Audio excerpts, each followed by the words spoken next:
You'll know when it's time to go and leave that relationship. You'll know when you're finally done. Because when you get sick and tired of being sick and tired of being sick and tired of being sick and tired of being sick and tired, when you are no longer complaining, when you are no longer running to your family and friends about it, you don't even tell anybody. When you finally get done, you don't even make a sound. You just leave. You just get gone. Don't nobody know but you and the good Lord. Do you hear me? You get on up out of there. So my advice to you, keep taking them back.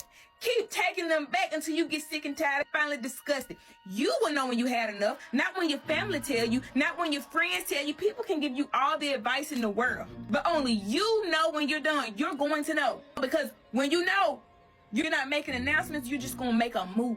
There are no more words left to be said because you done said it all. There are no more tears to cry because you done cried them all out. There's nothing else left to be said. The only thing you're gonna do is be moving your feet. And that's the point where you're not gonna look back, because you done been through so much. You done said so much. You done cried so much. You done hurt so much that you done had enough. Then you gonna know. It's a feeling. Nobody can give you that confirmation. You're going to know. And when you know, it's probably gonna be months later and your friend's gonna be like, I ain't seen you with such and such. I ain't heard you talk about such and such. By that point, you're going to be so far removed, they're going to be so outside of your focus. Because you made a move. You see, when you go running and complaining to your friends and family about it, you're not done. You think you're done. When you're done talking about it. You seen me tonight? I'm done talking, Tommy. You done talking? Mm-hmm. When you're done crying. When you're done, I'm telling you, you're done. You'll know when you know, because you're going to feel it, baby. You're going to feel it. You will know. Welcome to Let's Glow with Nene. I'm Nene. Let's get straight into this video. I have been waiting for someone to talk about this on TikTok. Quiet quitting a marriage. Oof. You know, when you've just emotionally checked out. It's not healthy, it is not fun, and it's actually really sad, but it is a way of coping. So how does it happen? It happens when one partner is over-functioning and over-communicating to the other person, wanting to work things out, and the other person is just deer in headlights, refusing to address it. Sadly, this is what happened in my marriage. I was married in my 20s, and I ultimately ended up quiet quitting and just emotionally checking out completely. I had laid everything on the table, and I was as brutally honest as possible. I gave it a good year. After a year of getting absolutely zero response, I quiet quit. Some people, especially the master avoiders, think that problems will just go away on their own, but they don't. Has anybody else quiet quit their marriage? Oh, but I would never quiet quit you. I could never. But if he do those things at work, he can damn for sure do it at home. He's just choosing not to. I met someone today who essentially told me, I was explaining like the mental load to him and what women go through when it comes to the mental load and like decision fatigue and all those things. And he was saying, oh my gosh, like I deal with that kind of stuff at work. Like when things fall in my lap, or I do things so that they don't fall in my lap. Essentially, like moms just take over and try to make sure everything happens because she knows it's going to fall in her lap at some point. She just takes care of it. It's like, I do that at work. Oh, so you do that at work. You know what it feels like.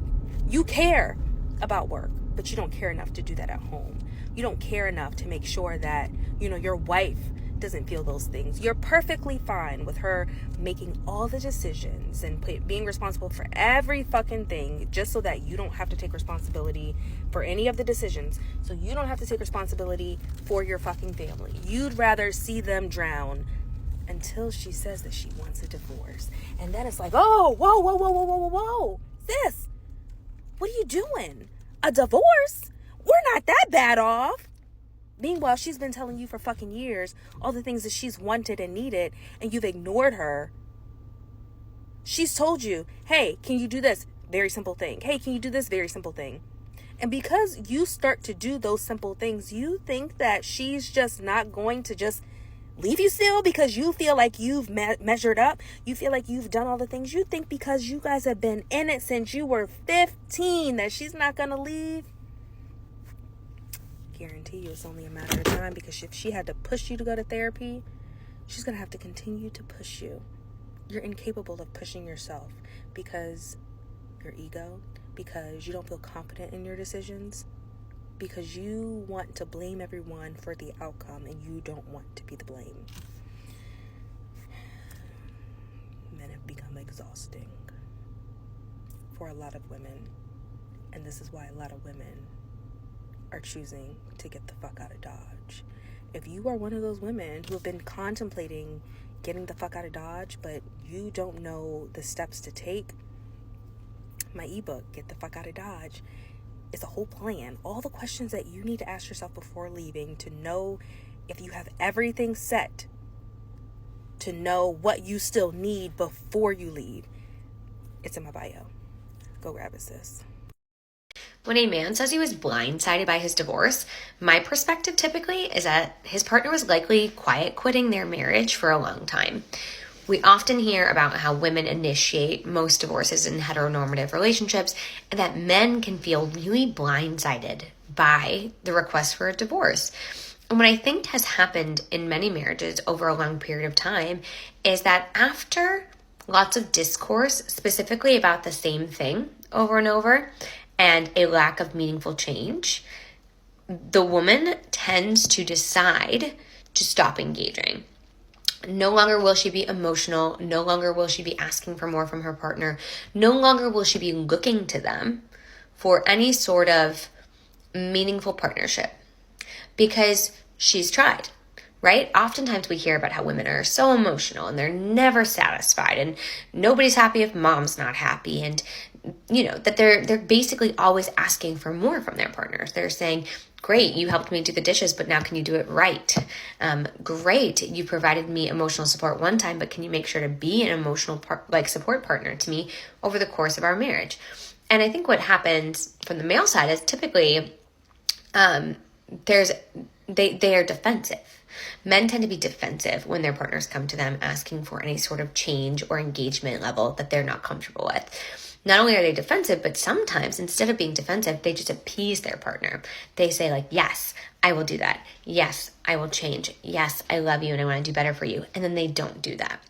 And so after going through that cycle enough times, asking and being met with a yes, but no action, or asking and being met with defensiveness, asking and being dismissed, many women are saying, I'm going to protect myself. I'm going to protect my emotions. I'm going to protect my time. They might remain in that marriage for an extended period of time. There might be no fighting. And that's typically what men will say, like, we weren't fighting. Nobody was angry. There was nothing going on. Like, there was no big catalyst for this. And that's usually true. There was no big catalyst. It was just a bunch of little things that added up over time. And she got to a point where she decided, I'm no longer going to pour myself into this. I am now going to protect myself, and I'm going to bide my time, essentially quiet quit, until there's an appropriate point where I can actually leave. And I'm not advocating for this by any means. I personally think communication and counseling and things like that are very, very important. But I do think that's a big part of this narrative of being blindsided by divorce. They were blindsided because their partner had no longer been engaging with them in the way they had been historically. And so they seemed happy. But typically somebody doesn't just become more laid back or care less about something when there's been no actual meaningful change. It's not like they just stopped caring about that thing. They've likely just stopped looking to their partner as a safe person to engage with, and not really a partner at all.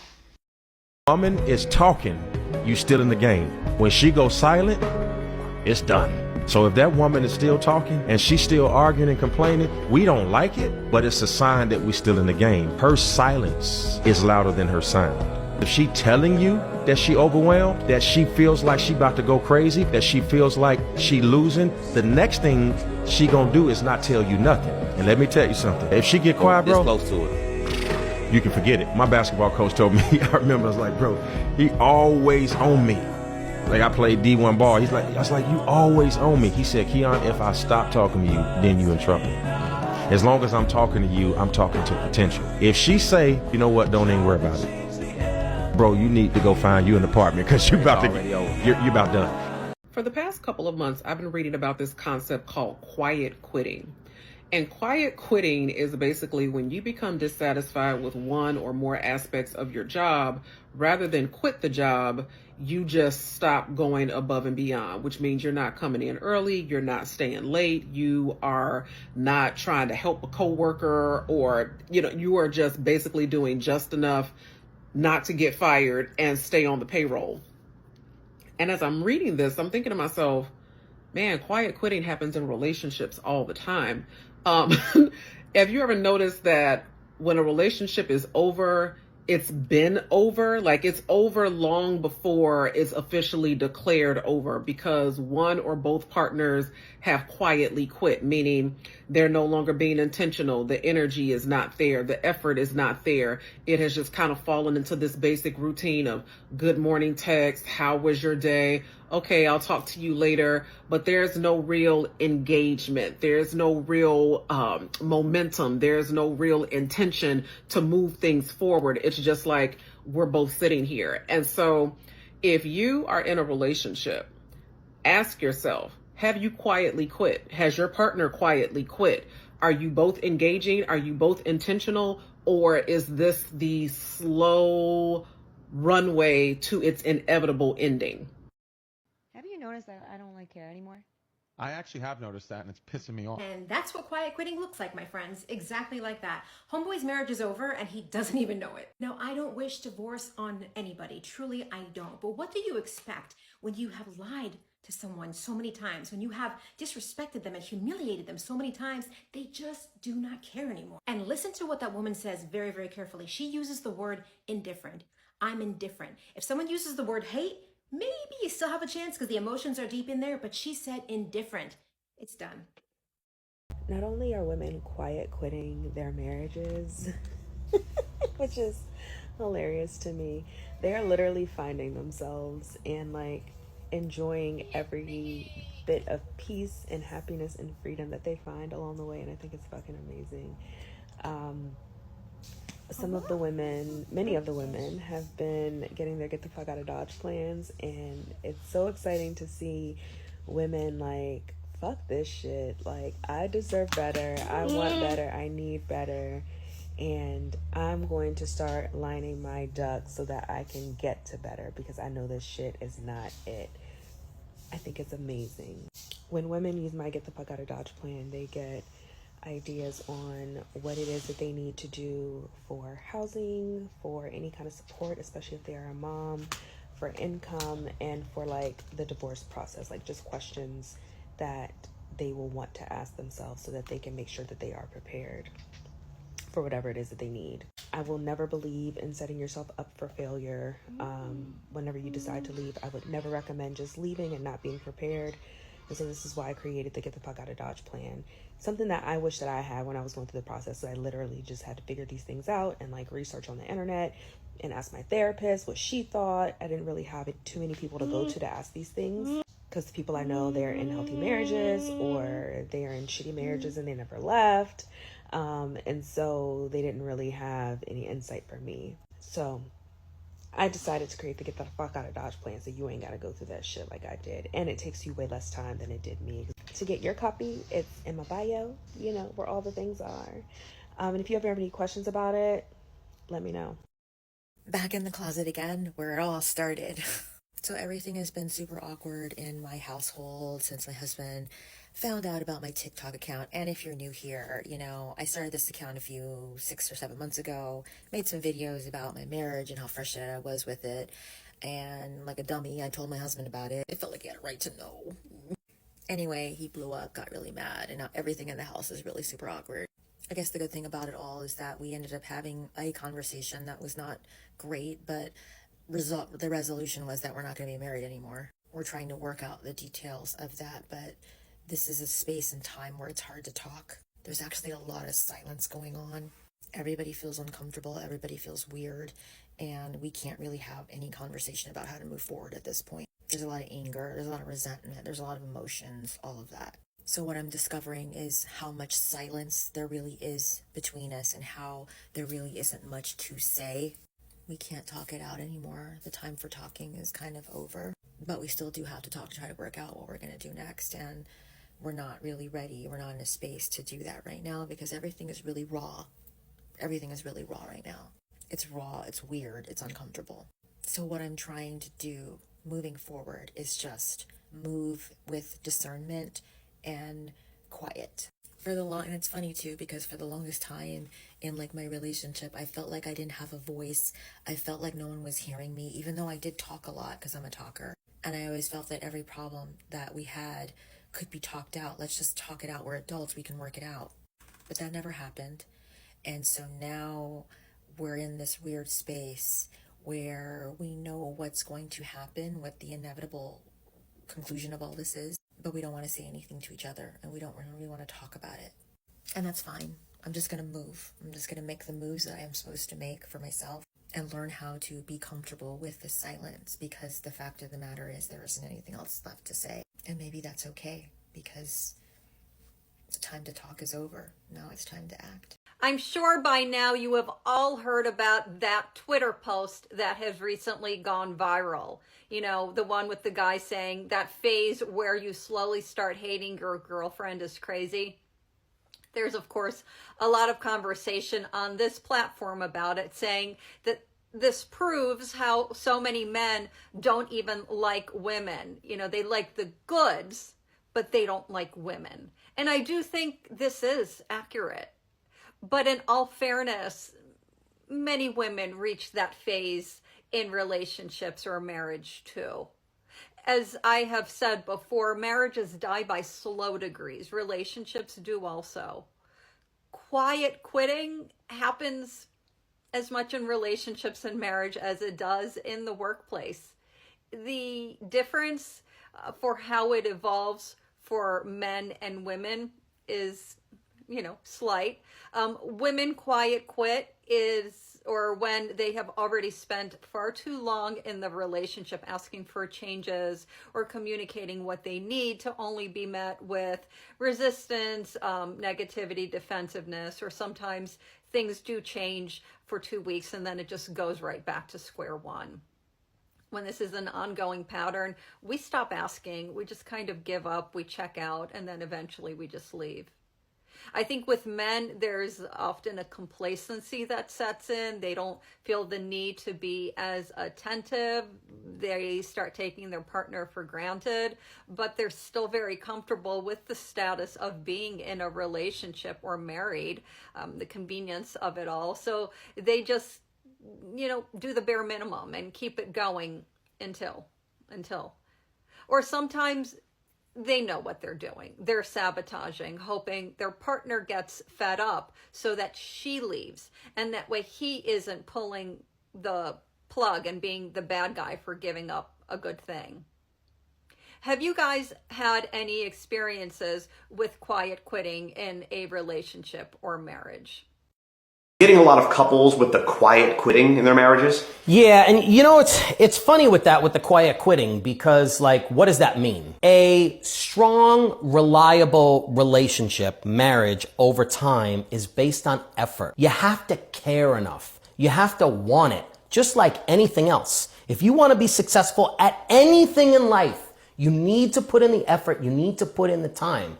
And when you're just going through the motions, you're not checking in with your spouse, you don't care about how they feel, you don't care about spending time with them, communicating with them, being an equal contributor to the, tasks at home and the relationship, it becomes so clear that you just don't give a shit. You have to, at that point, take a look back. Self-evaluation. Look at that relationship. Is it worth it? Do you want to be with this person? Because if you really do, you're going to put that time and effort in. And that will mean taking a long, hard look at yourself. See what you're doing. See what you're not doing. Know if your partner is quiet quitting your relationship. The signs of it can be subtle, but if you can identify them, you can address it. Number one, loss of intimacy. This can be emotional, physical, as well as just, is your partner still romantic? Number two, lack of communication. If you don't know any more about what's going on in your partner's inner world. Number three, more negative interactions with your partner where things seem to be more combative. 4, more secrecy, as in your partner seems to be withholding information from you, which could be due to the fact that they may be trying to resolve their own feelings or not cause or stir up a fight. 5, less presence. This can mean physical presence, as in they're staying late at work a lot, or it could also be emotional presence, as in they're there with you, but they're distracted more. If your partner may be quiet quitting your relationship, it may be important to have a conversation with them. I'll include a format of how you can do this in the caption. Many men fail to recognize, and it ends up frustrating and angering them. And to a certain point, I do understand it, is just how cunning women can sometimes be, how we can play dumb like a fox. And unfortunately, this is something that has been taught to us, or it's something that we kind of rely on as a survival skill. Sometimes it's what you got to do to get by. And it's unfortunate that it is that way. It's unfortunate that we have to kind of be hiding cards up our sleeve, but it is something that we do. It is something that we do when we feel like we are threatened. It's something we do when we know we need to do something, but it's going to be difficult. We will move in silence. And men don't recognize that until their goose is cooked, basically, and they will get very, very angry. And I actually do get that. When it comes to divorce, women have been planning it by the time they ask for it, always. Hiding in the closet again. So my husband told me that he feels like I've checked out of our marriage for the last year or so. But what he doesn't realize is that it's not that I've checked out of the marriage. I've checked out of being the emotional and mental quarterback, running back, defensive back, coach, owner of this entire marriage. And I really have. Like, I'm not doing that work anymore. I'm just trying to take all of that energy, that mental and emotional energy that I put into every aspect of our relationship for the last 17 years. And I'm taking it and I'm actually putting it back into me. Because I'm not like the superhuman person. I don't have enough for him. I don't have enough for me and him. There's not enough room for both of us on the headboard. Now, because I'm a woman, of course, my tendency is to feel bad about it, especially when he expresses displeasure or sadness or feeling like I'm getting further away from him. I'm not doing that work anymore. And now he's like really noticing it. I explained to him too that like I'm on my therapy journey. I'm not happy and I'm not blaming him. I'm taking ownership of it myself and saying, hey, I've got work to do. I've got things that I have to do to get my head right, to get my spirit right, to get my soul right. I want to make plans for myself. I want to do things that make me happy and make me feel good about myself. And the fact is, it hasn't always been this relationship. This relationship has drained the shit out of me. But when I try to explain it to him, it's like I'm speaking, Chinese. Like, he doesn't understand what I'm saying because I did it for so long. Like, willingly and happily, I did all the planning for every aspect of our lives, everything that we've done. I'm always taking the first step. I'm always saying the first person to say I'm sorry. Like, I'm always taking the lead in that mental and emotional space since the beginning of the marriage. I mean, I get it. I know he's used to it. It's what he's comfortable with. But I can't do it anymore. Like, I just can't. I don't have enough for him. And I need to take care of myself. And of course I do feel bad, but I don't feel bad because I know I'm doing what's best for me. I matter. I'm a human being too. Actually, there's kind of a part of me that hopes that he looks at me and sees the work that I'm doing, and then maybe he might take it upon himself to do some work that he needs to do for himself. I don't know. That might be a pipe dream, though. Pastor be out here preaching. But the one thing I'm going to say as an addendum to what Pastor Cookie Ann said is we have to address this. We really have to address this. I think there are classes of men, again, this goes across both sets of waters, that there are men who don't grasp how serious marriage is. And to grasp how serious that is means you as a man have to give up something. And this society doesn't teach men how to give nothing up, how to compromise anything, unless it's for like the sake of something that is powered by aggression, like war or military service and things like that. Not taking anything away from those men who have served. That's a powerful thing to have participated in. I'm saying sacrifice on the point of that emotional labor, that emotional intelligence, as far as being attuned to your wife, to your children, to see what is going on. Y'all, it's men on this app howling all the time that they want to lead, they want to guide, but you have to have emotional intelligence to do that. That can't just be powered by logic. Emotional intelligence also offers you the chance to balance out decisions, to make decisions in a thoughtful way that you can then again back up by logic, that would allow you to be the husband, the father that you desire to be. Because maybe this is me being the eternal hope dealer, but I believe a lot of men know how to be good husbands if if they just tried. Even if the baseline is, I'm going to just be here and I'm not going to get divorced. Super. That's great. Yet at the same time, you need to also be plugged in. It's not just good enough that you stayed. I can get a dog and do that. And then when somebody come in the house, the dog can at least alert me to something that's going on.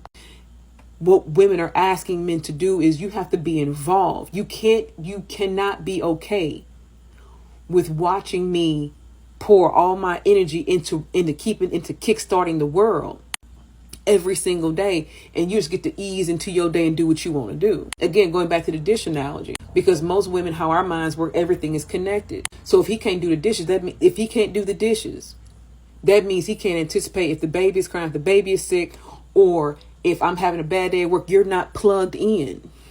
You're not anticipating needs, but you want to go play the game or go out with the fellas or say, I'm just going to be back, and you getting on my nerves.